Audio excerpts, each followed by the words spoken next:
네, 인플레이션에 대한 우려보다는 시장의 오른 데 따른 단순한 조정일 뿐이다. 겁먹을 필요가 없다라는 진단인데요. 과연 우리 시장도 그럴까요? 진짜 전략으로 우리 장에 대한 고민 함께 해보도록 하겠습니다. 오늘은 GFM 투자연구소 이진우 소장 나와주셨습니다. 어서 오세요. 네, 안녕하세요.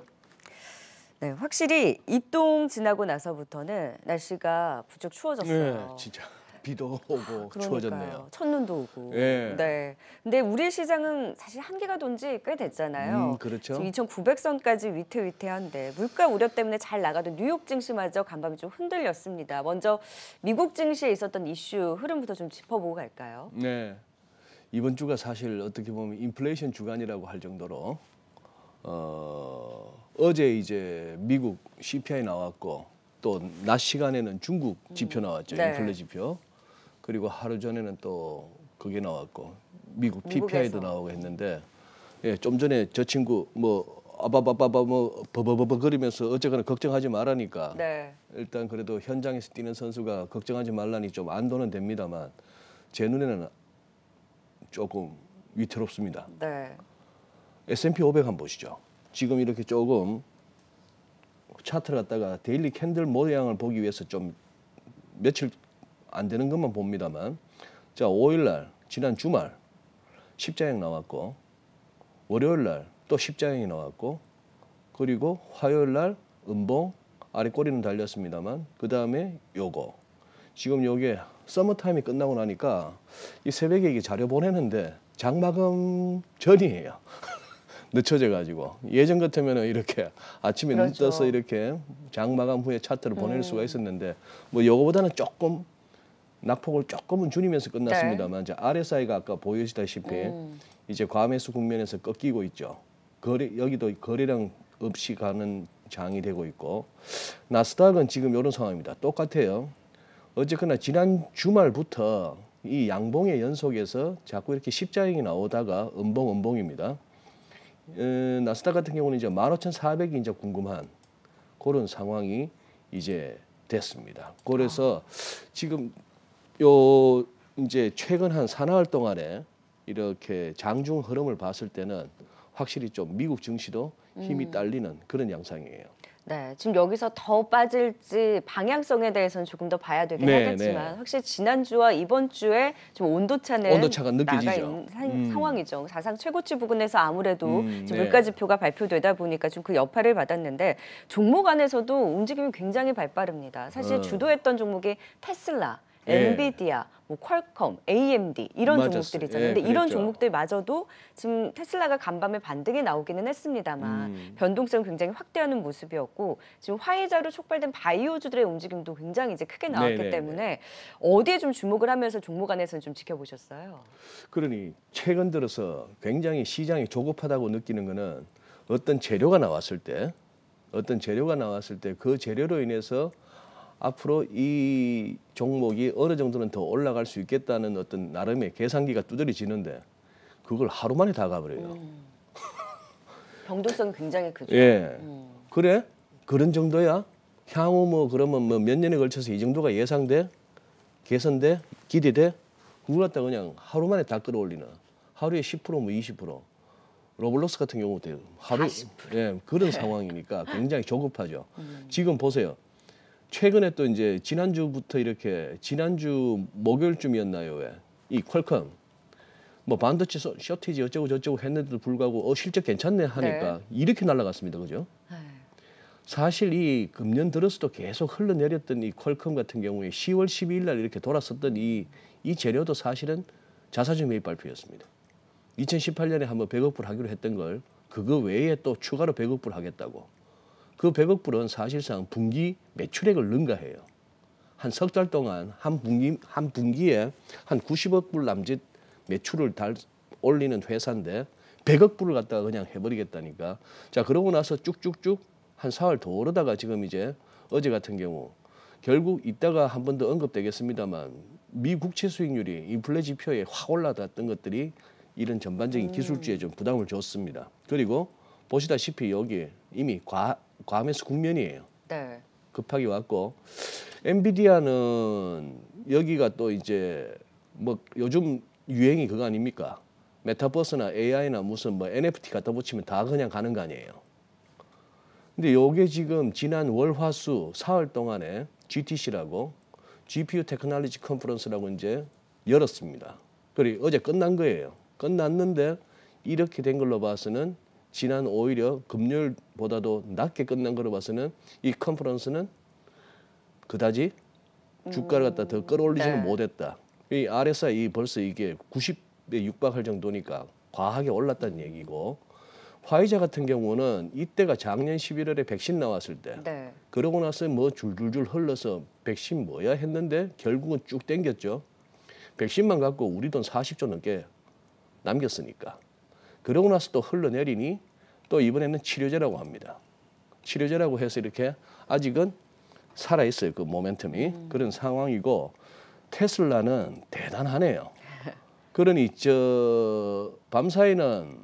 밤사이 잠시 개장 초에 천슬라가 깨졌거든요. 네. 깨졌는데도 불구하고 여기는 아직도 새로운 등록 신도들이 많은 것 같습니다. 다시 올렸어요. 예, 뭐 일론 머스크 교주에 대한 신뢰도도 여전하고 뭐 그런 상황이라서 네. 지금 이거 흐름으로 봐서는, 기술적으로만 봐서는 20일이 너무 빳빳합니다. 빳빳해서 요거 아마 천 근방에 오면 사겠다가 굉장히 많을 것 같아요. 이 문제의 그 일론 머스크의 그 설문조사. 트위터 여기에 24시간 만에 350만 명 넘게 이렇게 해서 네. 그래 팔아라가 거의 58%입니다. 팔 거예요. 팔 수밖에 없는 거예요. 그러니 뭐 지난 화요일도 잠시 언급했습니다만 참 일론 머스크가 기발하긴 기발합니다. 똑똑해요. 저러니 자기가 혹시나 저 보유 주식 테슬라 주식이 한 10%를 팔아서 장이 빠지더라도 자기 잘못 아닙니다. 명분을 만들었잖아요. 팔아라 네. 했죠. 예, 뭐 그런 상황이니까 뭐 그렇게 해서 지금 주요 종목들을 살펴봤습니다만 어쨌거나 밤 사이에는 특히 뭐 에너지주도 유가가 빠지니까 뭐 바이든 대통령이 또 한 소리 했더만요. 자기한테 제일 급선무는 인플레이션 돌려 세우는 거라고. 네. 뭐 그러면서 대통령이 할 수 있는 거는 그냥 지시죠. 국가경제위원회, 연방거래위원회에다가 혹시 저기 바가지 씌우는 놈들 있으면 단속해라. 뭐 이런 거죠. 뭐 그런 식으로 해서 유가를 갖다가 지금 에너지 가격이 제일 큰 것 같다. 네. 이거 바로 잡을 수 있도록 해라. 뭐 그 비축유. 자리가 그냥 이제 네. 하는 거고 밑에서는 까라면 까는 거고 뭐 그런 거죠. 네.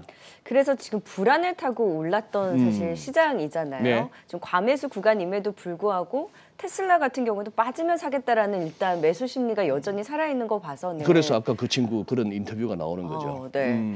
그래서 아직 뭐 그런 신호는 그래도 아직은 괜찮은 것 같다라고는 하지만 우리는 계속 이제 우려를 하면서 오른 데 따른 좀 어느 정도 이제 변동성은 나오고 있는 상황이잖아요. 예. 근데 지금 사실 그 인플레이션이 쉽게 풀리지 않을 것이다. 지금 공급망에 대한 차질 우려가 계속되고 예. 있다 보니까 네. 지금 물가 지수에서도 고스란히 나오고 있잖아요. 네. 그래서 또 미국에서는 금리 인상이 빨라질 수도 있겠구나 하면서 채권 금리도 잠잠하다가 움직였고 달러 가치도 지금 네. 다시 튀었단 말이죠. 그러니까요. 이런 부분들의 금융시장의 출렁임은 어떻게 보셨어요? 물가 지표도 좀 확인해봐야 되겠죠. 우선 뭐 물가 지표를 갖다가 한번 정리해 보시죠. 네. 그저께 나왔던 PPI부터 보시면은 전월비 0.6%입니다. 전월비 0.6%인데 이거 0.6% 같으면은 소위 말해서 미국 선수들 좋아하는 연율로 따지면 0.6 곱하기 한 12 플러스 알파 아닙니까? 이게 그러면 연간으로 7점 몇 프로가 되는 거예요. 연율로는. 근데 실제 지난 10월 PPI가 전년 대비는 8.6%나 올랐습니다. 8.6%. 자, 그러면 중국은 PPI가 전년 대비 13.5%. 자, 이제 이게 이제 중국 대륙의 스케일은 저 정도는 돼줘야 됩니다. 뭐 올랐다 하면은 작년보다 한 13.5 이 정도는 올라가 줘야 중국다운 스케일이죠. 진짜 어마어마하네요. CPI가 전달만 하더라도 전년 대비 0.7이었는데 이게 1.5%예요. 자, 우선 여기서 생각할 수 있는 거 그겁니다. 이제 주로 원자재 가격 급등 부분이 컸고요. 그다음에 CPI 쪽에서는 따져보니까 그게 크더라고요. 중국 사람들한테 그 돈육, 그 돼지고기 돼지고기가 금년에 작년 대비 한 44% 정도 떨어졌다. 이게 어떤 저 CPI 헤드라인을 갖다가 좀 전년비 떨어뜨리는 역할은 했습니다만 우선은 늘 이 생각은 하게 됩니다. 야, 상당히 저 소위 말하는 그 뭡니까 저 최종 판매자 입장에서는 좀 마진 압박이 심하겠구나 그런 느낌이 들죠. 네. 이만큼 생산 원가에 있었던 부담을 소비자단에서 전가를 못하니까 그런 상황이고 자 어제 나왔던 CPI 보시면은 자 우선 전년비 먼저 보시죠. 6.2%입니다. 그러니 연준이 뭐 PC가 됐건 뭐가 됐건 2% 목표 아니에요. 2% 목표인데 2%는 여기입니다. 여기를 갖다가 지금 웃돌아도 한참 돌아요. 아직도 일시적 타령을 하고 있고 전월비 0.9%입니다. 지난달이 0.4%였는데 전월비 0.9%. 상당히 또 이렇게 이 모멘텀 자체도 또 이렇게 강해지는 거죠. 그러니 이걸 보셔야 됩니다. 자, 우선 이거는 역대급이에요. 이 CPI는. 보시다시피 이때 뭐 70년대, 80년대는 그때는 뭐 완전히 인플레이션의 시대여서 볼크가 이때 그냥 한번 미친 짓 했었고 그랬던 상황인데 거의 30년, 31년 만에 최고치입니다. 그런 상황이고 공급망 차질, 인건비 상승 이런 얘기를 하고 있는데 그러다 보니까 그러면 이 연준의 기준금리 인상 시기가 앞당겨질 수 있는가 뭐 이런 어떤 우려죠. 네. 그리고 요걸 보셔야 됩니다. 지금 한 며칠 괜찮았었어요. 괜찮았어요. 특히 이날 지난 주말에 훅 떨어지고 최근 들어서 계속해서 국채 수익률이 하락을 하는 모습 이걸 갖고 더군다나 이 실질금리라고 할 수 있는 실질금리의 대용으로 쓰이는 팁스 수익률 물가연동 국채 같은 경우에는 굉장히 떨어져서 이게 지금 사상 최저치였습니다. 미국의 실질금리가 마이너스 1.2를 막 넘어가는 거예요. 마이너스 1.2보다 더 떨어지는 그런 상황이었는데 어제 실질금리도 크게 반등을 했고 특히 이거 10년물이 12bp나 올랐습니다. 우선 끝부분에 이걸 보니까 그러니 인플레 지표가 상당히 시장에 뭔가 작용을 한 겁니다. 네. 아 이거 장난 아니네 싶은 생각이 드는 거예요. 그러면서 국채 수익률이 뜨다 보니까 달러도 떴습니다. 달러도 떴는데 지금 위클리로 보시면은 이제 기술적으로 뭔가 새로운 신호가 보이니까 이제 데일리냐 뭐 위클리냐 그 중에서 시청자분들에게 뭔가 기술적으로 달라진 게 있으면 이게 구름대를 갖다가 올라서려는 거예요. 그런 상황이고 거기다가 저는 예, 이제 뭐 차트는 다 봤고요. 어제 그 진짜 전략 시간에 우리 저 김은식 네. 대표가 교수님 그랬잖아요. 오셨어요. 아침에 깜짝 놀랐다고 그 환율 때문에 네네. 놀란 분들 많더라고요. 그 오류 때문에. 이게 진짜 오류인지도 모르겠습니다. 이게 1시간 넘게 저도 이렇게 뭐 수시로 이렇게 뭐 이래가지고 하다못해 인베스팅닷컴이라도 들여다보는데 거기에 1202원 막 찍혀 있었어요. 네, 맞아요. 그게 오류 같으면은 툭 찍고 사라져야 되는데 한참을 그랬단 말입니다. 아. 그래서 지금 좋아요. 오류라고 합시다. 오류라고 하는데 설령 오류라 하더라도 저는 이 묘한 이 징크스인데 시장에 하다못해 말이죠. 딜러들은 잘 압니다. 야, 그 주문 실수로 나간 거 조만간에 본다 이래요. 그 국채 선물이 됐건 뭐가 됐건 가끔 선수들 이렇게 보면 엔터 치는 순간에 이 찌리하이 뭐가 오거든요. 네. 이거는 뭔가 매수 매도를 잘못 눌렀거나 빅피기가 바뀌었거나 네. 뭐 이런 식으로 했을 때는 때리는 순간에 느낌이 옵니다. 저도 예전에 경험해 봤는데 그러면은 그 턱없는 가격이 무슨 뭐 시초가가 되든지 뭐 이렇게 하면은 이렇게 상대방 간에 네. 합의를 봐서 그 거래를 취소해요. 그래서 보면 뭐 차트도 쭉 올라가 있던 그게 나중에 바로. 보면 또 없어지고 네. 하는데 문제는 그러고 나면 얼마 안 가서 거래배를 보더란 말입니다. 아우. 주로 그랬어요. 주로 그래서 찝찝한 겁니다. 네. 그러다가 아. 지금 달러 인덱스도 저렇게 꿈틀거리고 좀 밀려주나 싶던 국채 수익률도 머리를 들고 그러다가 지금 오늘 만기일도 맞았고 옵션 만기입니다. 그래서 조금 네. 걱정입니다. 네. 지금 국내 증시가 유독 다른 시장보다 어제도 보면 중국에서 이제 그 생산자 물가지수 발표가 됐을 때 예. 우리 시장이 중국보다 더 빠졌어요. 그리고 예. 오늘 또 옵션 만기이기도 하고 지금 신경 쓰니까 이제 또 달러 가치가 1년 만에 최고치까지 또 올랐기 때문에 달러도 그렇고 지금 뭐 말씀해 주신 국채 금리도 그렇고 다 이제 지표들이 불안불안하게 불안불안하죠. 움직였잖아요. 지금 네. 2,900선에 대한 그 지지 여부가 또 중요할 것 같아요. 예. 그러니까요. 우선 뭐 환율이 NDF 시세는 지금 한 83원대니까 아마 개장가가 어제 종가보다도 한 8원 정도 높게 또 시작할 것 같아요. 그러다가 또 뭐 장중에 주식도 이렇게 기운 못 차리면은 뭐 또 오늘도 10원짜리 장이 나올지 모르겠는데 이거 어쩜 이럴까요? 11년 만에 달력이 똑같습니다. 그 다음 슬라이드 한번 보시면은 오늘 빼빼로데이 아닙니까? 네.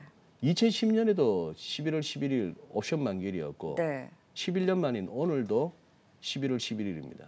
2010년 11월 11일 기억하시죠? 그 도이치뱅크 옵션 쇼크 날렸던 날.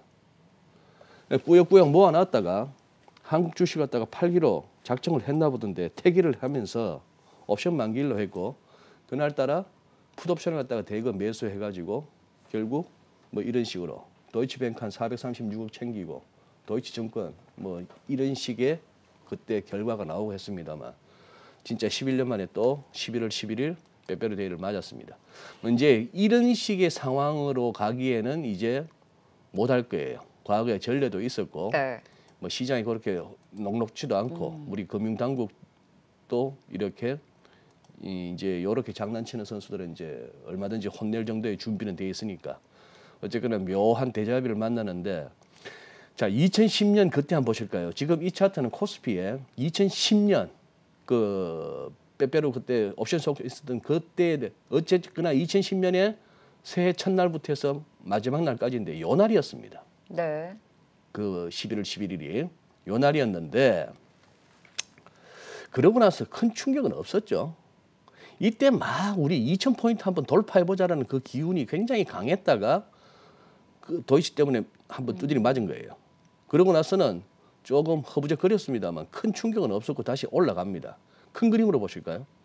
월간으로도 보셔도 그때 2010년 11월은 요 아주 작은 요 캔들입니다. 결국 그 다음 12월 달에는 월 7.7% 가까이 훅 짱대 양봉도 나왔습니다. 자, 그러한 상황인데 역사는 똑같이 반복되지는 않습니다. 똑같이 반복되지는 않지만 지금 약간의 요 소위 말하는 위치 에너지가 좀 찝찝한 거예요. 네. 그때 금융위기 큰 급락 맞고 한 차례 한번 바짝 당겼다가 좀 쉬고 새로 힘을 내다가 도이치한테 한 방 맞았지만 그 친구들이 큼지막한 제법 큰 판에 짤짤이를 했을 뿐이고 그럼에도 기운은 살아 있었고 그 이후에 지긋지긋한 박스피 접어들었고 근데 지금 이번에 만난 11년 만에 만난 11월 11은 한눈에 보기도 간당간당한 거예요. 뭐 좀 받쳐줄 만한 선이 아직도 저 밑에 있습니다. 네. 거기다가 지금 MACD 이제 막 매도 신호 나오려 그러고 있고 RSI 지금 뭐 과매수 국면에서 꺾이고 있고 신호는 좀 불안불안하네요. 불안불안합니다. 네. 그래서 이제 결국은 데일리로 보시면은 요때가 작년 12월 30일 작년 말 종가입니다. 그리고 지금 우리가 봤던 전저점은 2,901포인트고 그럼 작년 말 종가가 얼마인데 2,873.47 뭐 이렇게 돼 있습니다. 자, 지금 바라기는 2,900원 그래도 지지해 줘야지. 야, 2,900이라도 오늘 당장 30포인트 빠진다는 건데 2,900에서 쌍바닥 만들어주면 베스트죠. 네. 그러려면 어떻게 된다? 미국도 그만 빠져줘야 되고 중국도 좀 해줘야 되고 버텨줘야 되고. 버텨줘야 네. 되고 뭐 환율 좀 상승세가 멈춰줘야 되고 그런 상황인데 기술적 지표들은 그거 하고 또 요즘 뭐 다들 그거 하는 게 이 거래 별로 없이 줄줄 시세만 밀리는 그런 상황. 그러나 지금은 아직은 조금은 2,900 근처 온다고 해서 그냥 살 건 아닌 것 같습니다. 조금은 더 신중할 필요가 있습니다. 우선은 한 4, 5주 정도 이렇게 이 두만 구름대 상단에 오니까 4, 5주 정도 이렇게 여기서 지지선 역할을 했는데 그냥 구름대 안에 접어들었습니다. 구름대 안에 접어들었고 위클리로 봤을 때 그런 상황에 우선은 이 장은 현재는 약세장으로 진단을 하셔야 돼요. 그것이 대세 하락이냐 아니면은 그동안 상승에 대한 조정을 갖다가 마무리하고 다시 상승 뭐 대세 하락이나 뭐든 간에 결국은 다시 돌아서서는 우상향을 만드는 게 정시긴 합니다만 결국 이게 깊어질 거냐 아니면은 이 정도에서 마무리될 거냐인데 우선 이 선 깼을 때 작년 팬데믹 저점 이후에 이 저점끼리 연결 이 선이 깨졌을 때 그 무렵이 사실상 후행 스팬이 가격대 뚫고 내려왔던 이때가 기술적으로는 이제 약세장으로 진입했던 겁니다. 그런 상황에 이제 구름대까지 들어왔으면은 하다못해 진짜 23.6 이게 2,870인데 이게 아까 보셨던 작년 말 종가하고 거의 비슷하고 38.2까지만 가주더라도 이게 2,600이네요. 이 2,600은 또 공교롭게도 딱 여기입니다. 2018년 2월 전 세계 증시가 펀더멘털리 뭔가 문제가 생기면서 돌아섰던 2018년 2월 고점이에요. 뭐 이런 식으로 짚어지니까 야, 그 전에 뭐 38.2는 과하고 구름대 안에서 놀자. 구름대 안에서 놀아도 이게 2,790입니다. 이 무렵이. 그런 상황이라서 지금 2,900을 완벽한 지지선으로 여기기에는 그래서 이래 들어간다 하더라도 나눠서 들어갈 만한 레벨이고요. 네. 오늘 과연 옵션 만기를 통해서 얼마나 지금 약간 하방 쪽으로 구축해놓은 이 외국인들이 또 어떤 식의 장난을 칠지 조금 뭐 우려스럽게 이제 개장을 뭐 기다려야 되는 그런 상황입니다. 2,900선 지지에 대해서도 장담을 할 수 없는 상황이고 네. 일단 신호들이 다 좀 불안하기 때문에 조금 더 신중하게 시장에 대해서 좀 지켜볼 필요가 있다라는 또 진단까지 들어봤습니다. 오늘장 걱정은 되지만 그래도 좀 희망을 갖고 지켜보도록 하겠습니다. 네. 지금까지 진짜 전략 GFM 투자연구소 이진우 소장이었습니다. 말씀 고맙습니다. 네, 감사합니다.